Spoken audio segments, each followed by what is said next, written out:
Will வளைப்பதற்காக வேண்டி கலிங்க நாட்டு மன்னர் வந்தார். கனத்த வில்லாக இருக்குது என்றார். துளுவ நாட்டு மன்னர் வந்தார். ஐயா தூக்கவே முடியவில்லை என்றார். பலம் பெற்ற பாண்டிய நாட்டு மன்னர் வருகின்றார். பார்க்க வில்லாக இருக்குது என்றார். நம்ம இவ்வளவு வில்ல நான் பார்த்ததே இல்லையே.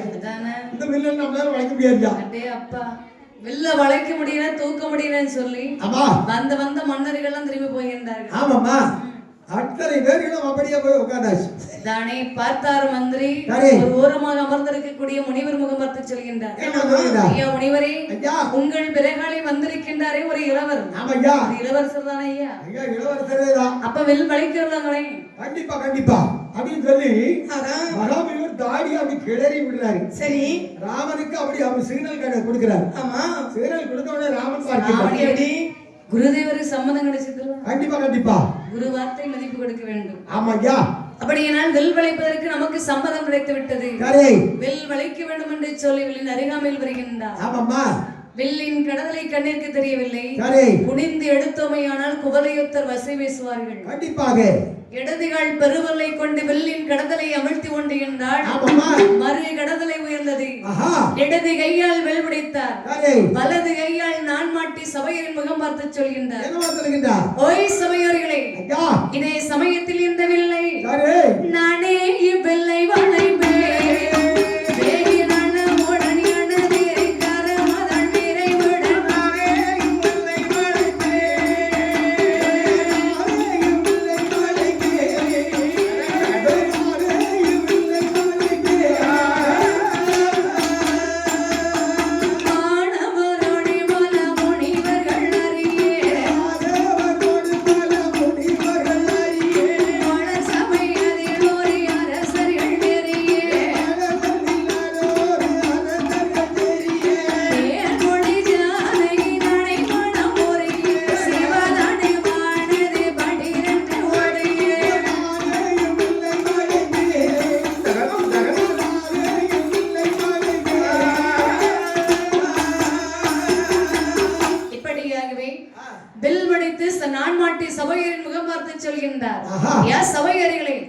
இதே சமயத்தில் இந்த வில்லை நானே வளைக்கிறேன் பாருங்க. ஆகட்டும் ஐயா, ஆகட்டும்.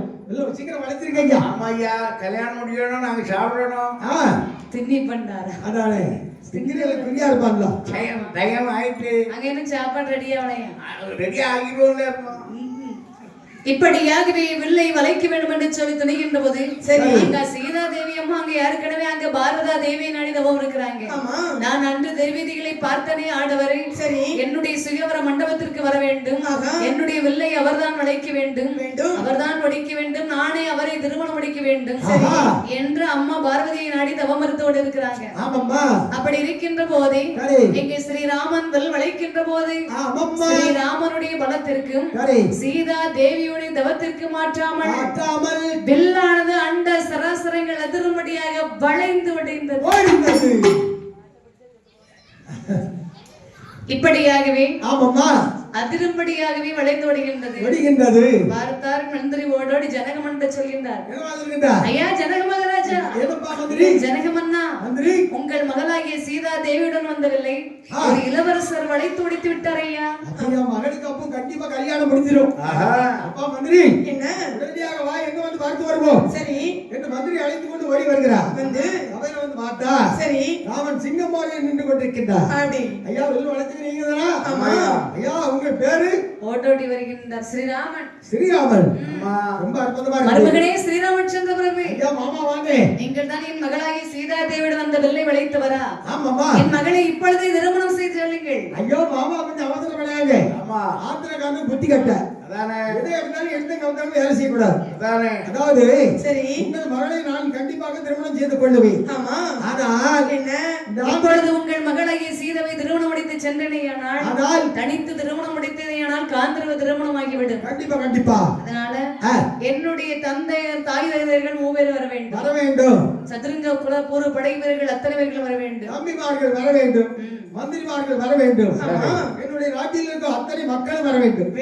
அப்படியானால் உடனடியாக ஒரு லிகிதம் வந்து எழுதி கையா. ஆமா, என்று ஒரு லிங்கம் ஒன்றை எழுதி சரி தூதுவன் கையில கொடுக்கின்றார். ஆஹா அப்பா தூதுவா என்ன நீ உடனடியாக சென்று சென்று என் தந்தை இடத்திலே கொண்டு கொடுத்து விட்டு வா. சரி மகாமுனிவர் விஸ்வாமித்திரரை கொடுத்தாரு சொல்லி கொடுத்து வாப்பா. ஆகட்டும் என்று சொல்கின்ற போது இந்த தூதுவனானவன் லிகிதத்தை கொண்டு ஆமா ஓட்டமோ நல்ல பெருநடையோ ஓடி வர தூதுவனோ நாடுகளே உலகிடந்து ஆண்டவனே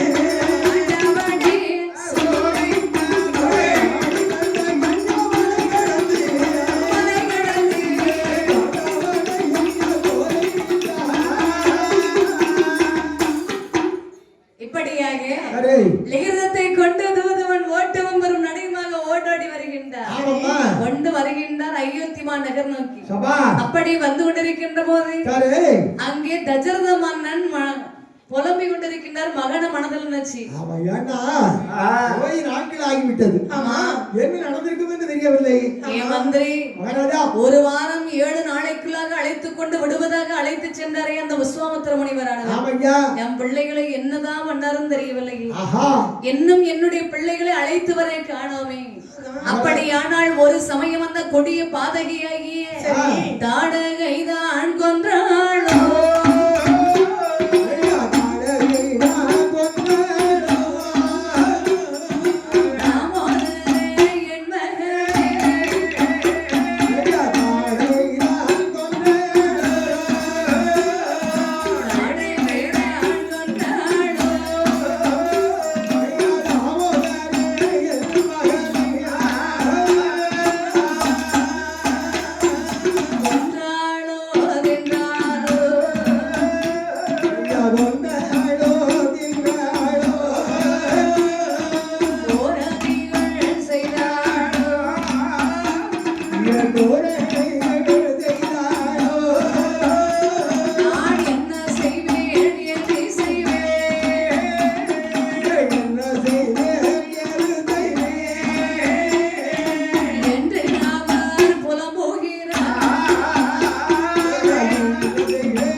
அழைத்து சென்றாரே முனிவர்.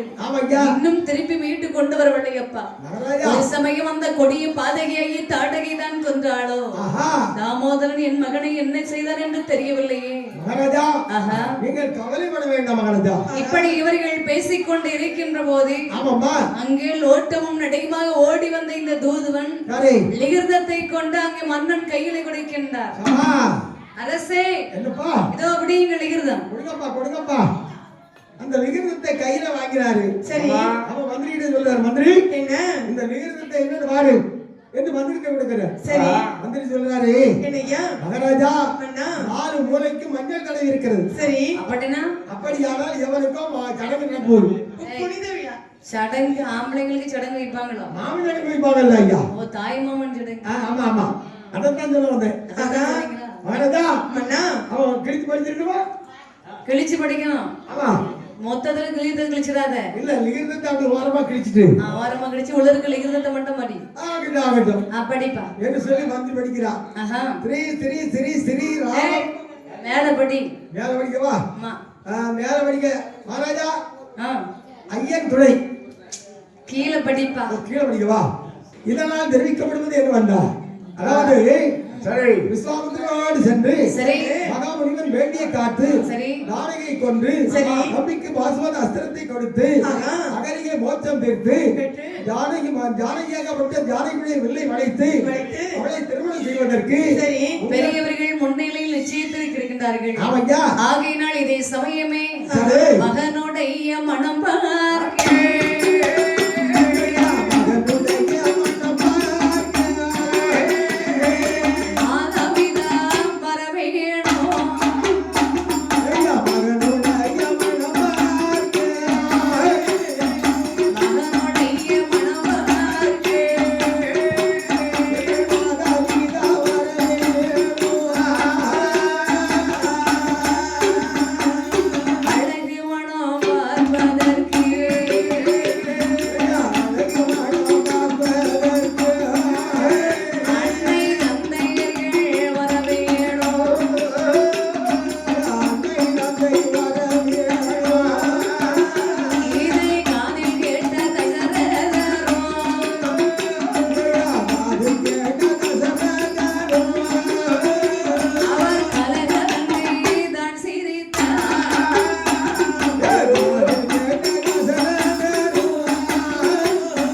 வருகின்றா பார்த்ததை காதலை கேட்டதான் தஜரத மன்னனுக்கு சந்தோஷம் தாங்க முடியாது. அடே அப்பா தனது மகனுக்கு திருமணம் என் மகன் ஸ்ரீராமனுக்கு திருமணமா?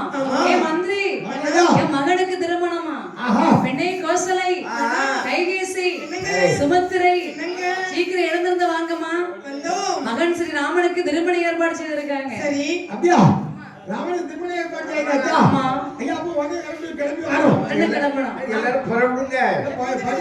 பட்டுச்சேலை கட்டுங்க. பட்டுச்சேலை எடுத்துக்கிட்டோம்னா வேட்டி எடுத்துக்கிட்டு கட்டிட்டு இருக்கா. அவளுக்கு பட்டுச்சேலை பட்டு வேட்டி மாதிரி தெரியுது.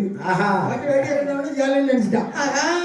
கட்டி சீக்கிரம் பரப்புங்கம்மா. வரிகள் புகழாம் ஆஹா. என்னை சொல்லி ஆரவார கருவிதமாகவே ஆமாம்மா. வருகின்றார்கள் அயோத்தியை விட்டு முதலை மாநகர் நாடி. சரி. இப்படி இவர்கள் வந்து கொண்டிருக்கின்ற போதே ஆமாம்மா. வருகின்ற வழியிலே சராயி நதியிலே ஆற்றை வெள்ளம் கரண் கொண்டு வருகின்றது. வருகிறது. அதுபோது பார்த்தார் தசரத மன்னன் புலம்புகின்றார். என்னம்மா? என் மகன் ஸ்ரீராமன் மனம் பார்க்க போக வேண்டும் என்று வருகின்ற போதே ஆமையா. ஆற்றிலே வெள்ளம் கரை புரண்டு வருகின்றதப்பா. ஆஹா. அப்படியானால் இதோ விதிர வரக்கூடிய ஆமா. சராயு நதி கடற்வேத போ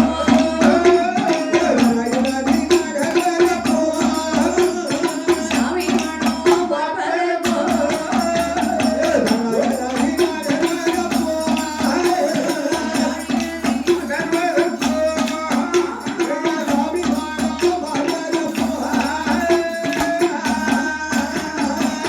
ஐயோ ஆற்றிலே வெள்ளம் கரை புரண்டு வருகின்றதே. ஆமா. மந்திரி என்னையா செய்வது இந்த இடத்துல இருந்து? மகாராஜா, நீங்க கவலைப்பட வேண்டாம் அண்ணா. சரி. முதல்ல நம்ம யானை படைகளை அப்படியே ஆத்துக்குள்ள இறக்குங்க. சரி. அப்படின்னு சொன்ன உடனே யானை படைகளை இறக்குகிறார்கள். சரி. யானை படைகள் அப்படி தண்ணீர் குடிக்கிறது. ஆமா. தண்ணீர் குடிச்சு அந்த பக்கம் போகும்போது சரி இந்த ஆட்டுக்குள்ள குருவி குடிக்க தண்ணி இல்ல. வருகிற குதிரைகள் பிடிப்பதற்கு தண்ணி இல்லை. அதானே கரும் தோளா எழும்பிடுமாம் கதிரவனை மரத்திடும். அப்படியே அப்ப அந்த அளவுக்கு தண்ணி பூரா குடிச்சு விட்டு ஆமா. அந்த நேரத்துல மேல சட்டை போட்டாச்சு. அப்போ சரி ஆற்றிலே இறங்கி அத்தனை படைகள் வந்து கொண்டிருக்கின்றது. இப்படியாகவே ஆரவார கிருவிதமாகவே தசரதர் வெள்ளை அணையரே தாய்மார் ஓவியர் மதவியரே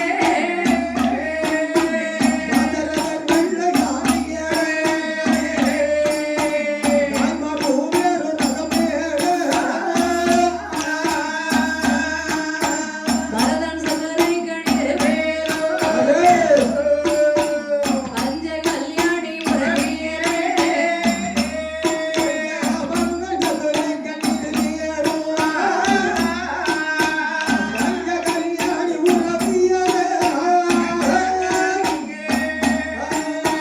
பட்டுகுடையோடு கோடகுடை பஞ்ச வர்ண குடை பிடித்த